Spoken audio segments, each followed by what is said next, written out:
So today I'm going to be doing a comparison between two budget tablets from Honor. I've got the Honor Pad 8 released last year, and I've got the Honor Pad X9 which was released earlier this year. Now I've had a few questions on my Honor X9 video as to which is better. Now I'm hopefully going to go through in this video a couple of the differences between the two so you can make an informed decision on which one you should buy. So let's get into it. So if we're looking at these tablets face on, you can see there is a lot similar here. Of course, the most noticeable difference between the two is the Honor Pad 8 being that little bit larger than the Honor Pad X9. It's got a 12-inch display as opposed to the 11.5-inch display on the Honor Pad X9. And the Honor Pad X9 also has the advantage of having a fast 120 Hz refresh rate, so everything else is just going to feel a little bit quicker on the Honor Pad X9 than it is on the Honor Pad 8. So if you're just flipping between the settings, you can see it is considerably smoother on the Honor Pad X9.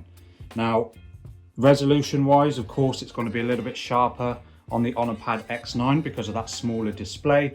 But in terms of how both of the displays look, they are both very, very similar. If I just quickly flip them over so you can have a little look onto the back. Again, they are very, very similar. You've got a blue color on the Honor Pad 8, but you've got a really nice space gray color on the Honor Pad X9. They're both made of aluminium and they've both got a surround sound speaker setup. You've got 8 speakers on the Honor Pad 8 and you've got 6 speakers on the Honor Pad X9. Of course, being that bit a little bit smaller, they were unable to fit as many speakers in the X9 as they were on the 8. So of course, on both of these tablets, you get a really nice surround sound, a full sound when you're watching videos and playing games and all that sort of stuff. So a really nice all-round sound and immersive display. So if I just jump into the settings of both of these tablets, of course, you've got your usual Wi-Fi and Bluetooth settings on both of them. And then the rest of the settings are very similar as well. Mobile network, Honor Connect, which means you can connect directly to an Honor smartphone and Honor watch to make all your activity sync across all of your devices, very similar to what Samsung and Apple do with their devices. More connections obviously allows you to do Honor Share between certain Honor devices, wireless projection, printing, VPN, etc. Home and screen and wallpapers, of course, you can dive into your themes, which will allow you to customize your tablet to really how you want it to look. Display and brightness, you can switch between light and dark mode, of course, on both of these. Just for the sake of this video, I'm going to keep it on light. And then you can mess with things like the color temperature on both of them, although it's a bit further down on the X9. You can change the fonts. It's a bit strange because they're in different places on both of these tablets, but so you can mess around with all of that to make it look how you want it to look. I'm not going to dive too much into that. And then of course you've got your sound settings for your notifications. You can switch on Do Not Disturb. And then for said notifications, you can set individual notification settings for each individual app. And then biometrics and password.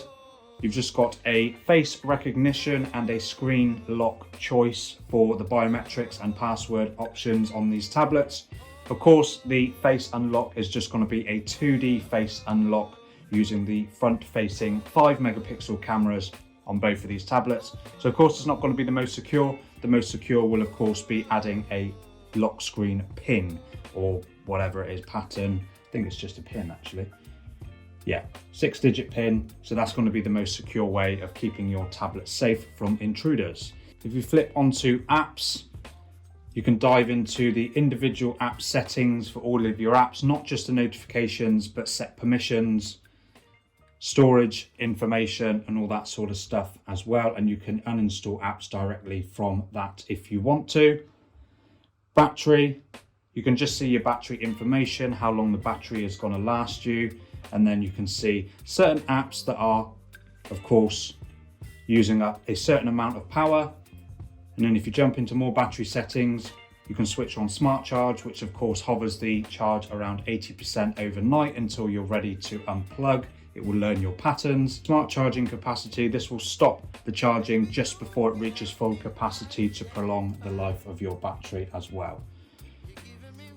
And then if you jump to storage, This of course gives you all of your storage information. I've got 128 gigabytes on both of these tablets, so that should be plenty enough for all of your photos and your games and your movies, etc. Security information, this is obviously just information on your Google system updates and your security patch updates. So security patch update October 1st on the Honor Pad 8 and the same on the Honor Pad X9. But for some reason you've got a slightly newer Google Play system update on the Honor Pad 8 than you do on the Pad X9. I will double check and update it if I've given the option. Privacy, so that just gives you privacy information with regards to microphones and all that sort of stuff, camera permissions for certain apps, and then you can dive into a permission manager and dive into that a little bit more. Location services. Location, of course, that gives you the option to turn off your location services or keep them on. Of course, keeping them on will give you relevant information depending on where you are and your weather information and all that sort of stuff. So that is a pretty decent thing to have turned on. Digital well-being and parental controls. Of course, if you've got kids that use the tablet, you can set controls as to when the tablet's going to turn off and all that sort of stuff as well. Assistant. Yo-Yo, which is Honor's own personal assistant. I haven't personally used that much, but I imagine it's going to be similar to Bixby and of course Apple's own Siri in certain regards. Accessibility features.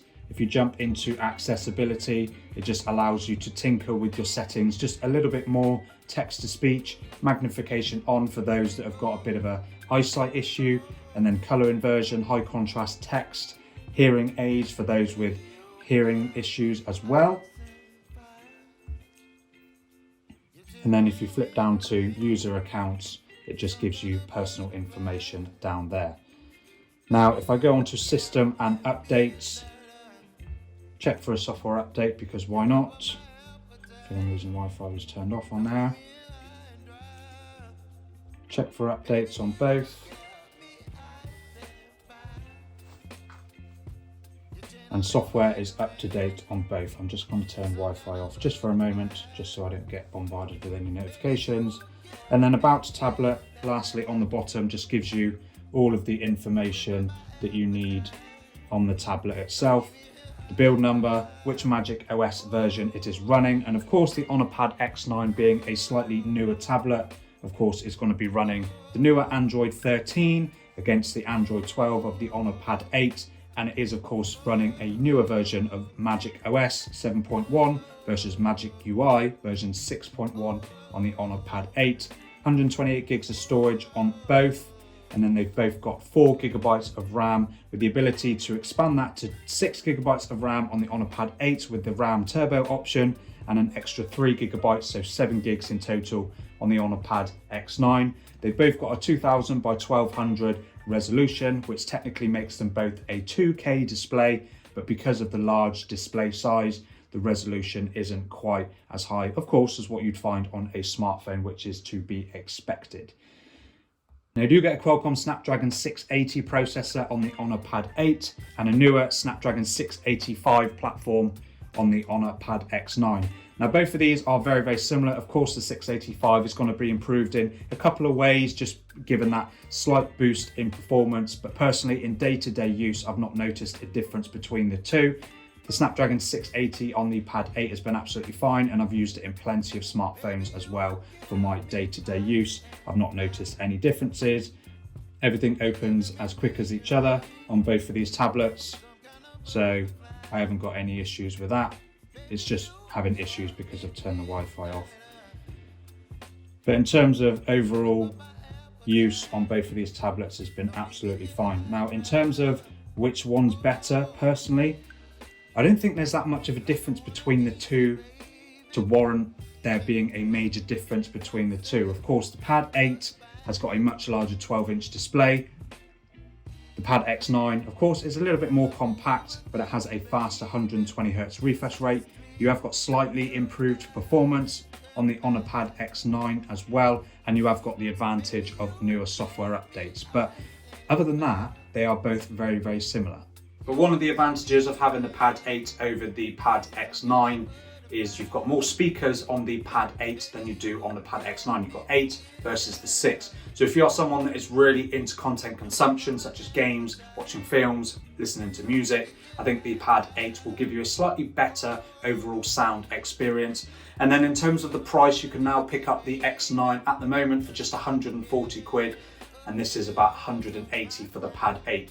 Both are really great tablets at really great prices. In terms of value for money, I think the X9 is the way to go because it's cheaper, slightly more powerful performance, and you've got that 120 Hz display. But let me know down in the comments what you think of both of these tablets. Like I've said, I've been using both of these for a couple of months at least, and they've been absolutely fine for me. I've really enjoyed using them. But let me know down in the comments what you think. Please subscribe to my channel. I'm trying to hit 5,000 subscribers by the time I hit February because I'm going away, and I'm going to be doing a big real world test video on a smartphone when I go away. So like I said, subscribe to the channel if you like tablet videos like this, and of course smartphone videos. And let me know if there's any other tablets you'd like me to take a look at, and I'll see you in the next video. You're chilling in the rain. You're some kind of butterfly.